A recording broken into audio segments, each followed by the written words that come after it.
Thank you for watching, London. Today, as you can see, I'm blogging a little more frequently, and I want to talk about something on the terms of relationships. And just, I'm not like here to bash no one or anything like that.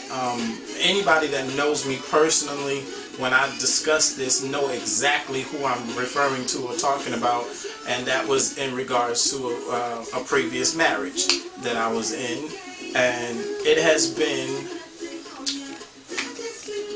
3 years. 3 years. I mean, when I tell you no contact, no talking, no mutual, nothing in reference to that. And for me, I can honestly say it has been a beautiful experience.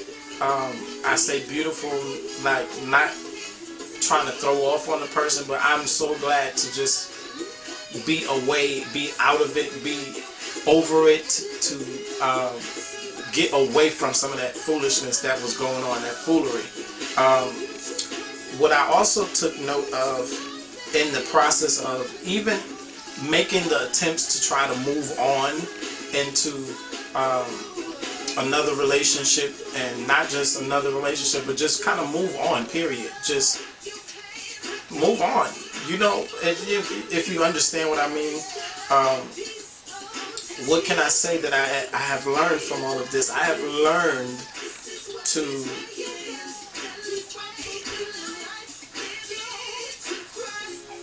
to work on some of my faults, my issues, my problems, things like that. I've also learned that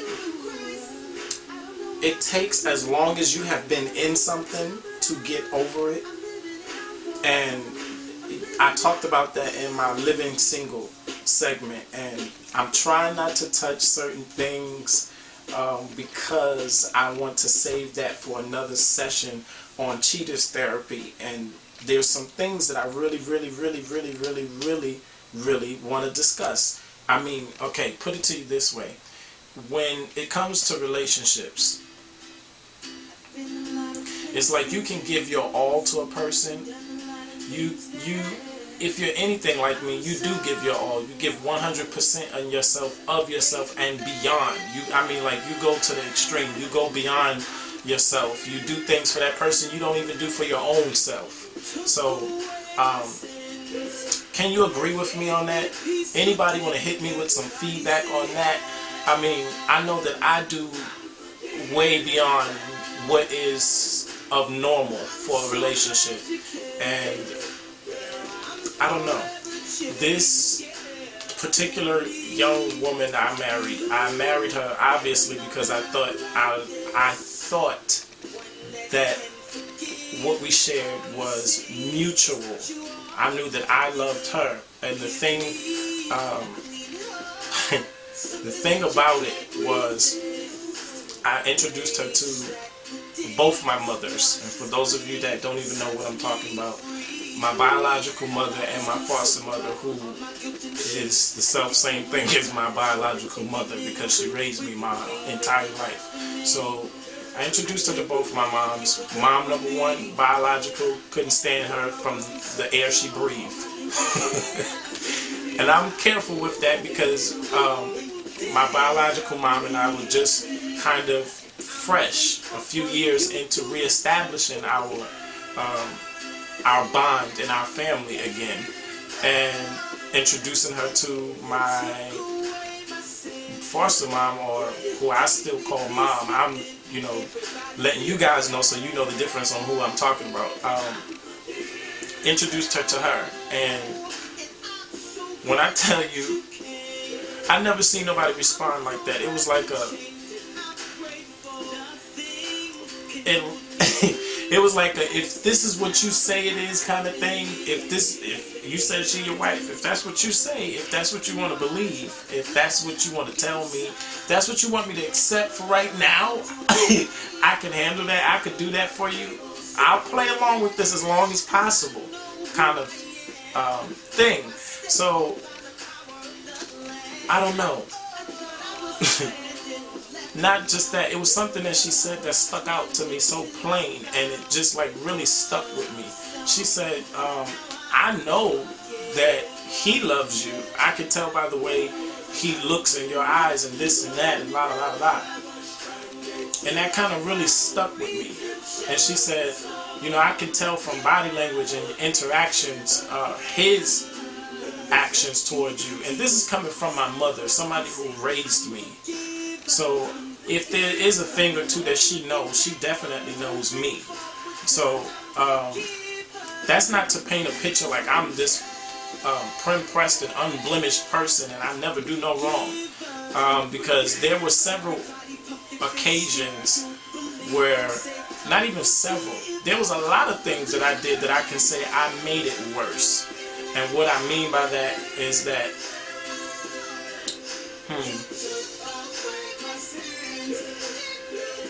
I made it worse by being stubborn. Yeah, I could be very stubborn. I made it worse by being stubborn because I'm the type of person where, not just if things don't go my way, it just don't go. I'm the type of person when you're doing stuff, excuse my expression, I almost cuss, but when you're doing stuff that just don't make no daggone sense, it's not even sensible, and then on top of that you may be inconveniencing me on top of your decisions or what you do, I'm really not for that. I'm really not for that BS. Seriously. So there was things that would go on that I'm a family type of person. I plan for family, period. Even my own decisions and things that I do, I consider my family in it before I make those decisions. That's the type of person I am. And I make decisions based on the entirety of the family and not just about myself and what's convenient for me and what makes me happy, etc. And with that in mind, I blah blah blah blah blah. I would do just that, just make decisions, and we would sit and we would talk about certain things, and then it would just like get nowhere. And on the side of all of what was going on, from start to finish, from day one of I do, or not even day one of I do, day one of I accept that we're going to get married. Trying to get this blog right and the batteries died, but yeah. Basically never faithful from day one of I do or I accept this relationship. And mind you, we had already been dating almost a year before engagement, and then shortly after that married. So if I could just, like, real brief, what caused me to get married so fast? First of all, how old was I? I was 18. Why did I get married so fast? I got married because it was my personal belief that I did not want to have children out of wedlock. I just didn't. I mean, that's just for me. Somebody else may view that totally different, and hey, that's just you. I did not want to be one of them people who have children all over the place with several different women or whatever. Just not my style, not my flow. No, I just didn't want it. And does that mean that getting married will prevent that? Not necessarily, truthfully, because people get married and still do what they want to do. So it was just a moral thing for me. It was something I desired. And was I a victim of my own circumstances? And what I mean by that, was I a victim of by the lack of family and not having that type of family setting on my own? Did I fall into that because of that? It's a possibility, but I don't attribute it all to that. My religious background and upbringing, do I attribute it to that? Do I look at the fact that you know, being in ministry and different things, like, do I look at all of that and say that that contributed? Yeah, it did contribute to that, because being in leadership position and different things like that, it's always encouraged of ministers and different people in certain capacities to go ahead and get married or whatever. And that was like the thing of my time for young ministers and people, like, go ahead and get married or whatever. And you know, for us younger teenagers, it was like a game almost, like who's gonna be that first lady or whatever. So but my mindset was always far more mature than that. My mindset with life, how I carried myself, how I conduct myself, my interactions with relationships and people was always different from that of my peers and people surrounding me.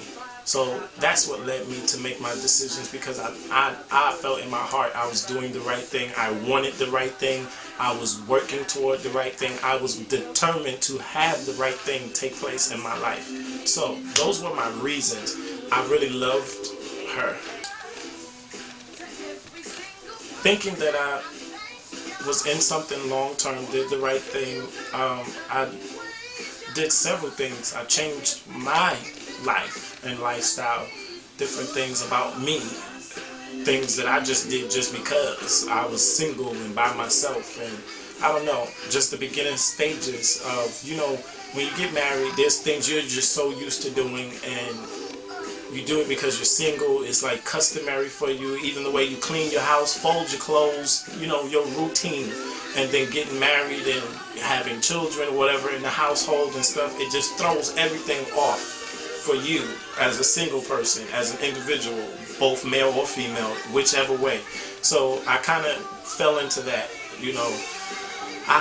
When it comes to down to the house, to the home, how I conduct things, how I do things, I'm like a pain in the ass, excuse my expression, and I like things a certain way. And not that I was like argumentative with her or anything like that, but I'm a stickler down to little things. Like when I buy shoes, I never throw away my box, because that's to me a part of the care that you give what you buy. You keep it in something that's going to keep it in good condition. I mean, to me, throwing shoes in the bottom of the closet just is like asking for you to only get a couple of wears out of them after you done trampled over them, scuffed them, did all kind of stuff.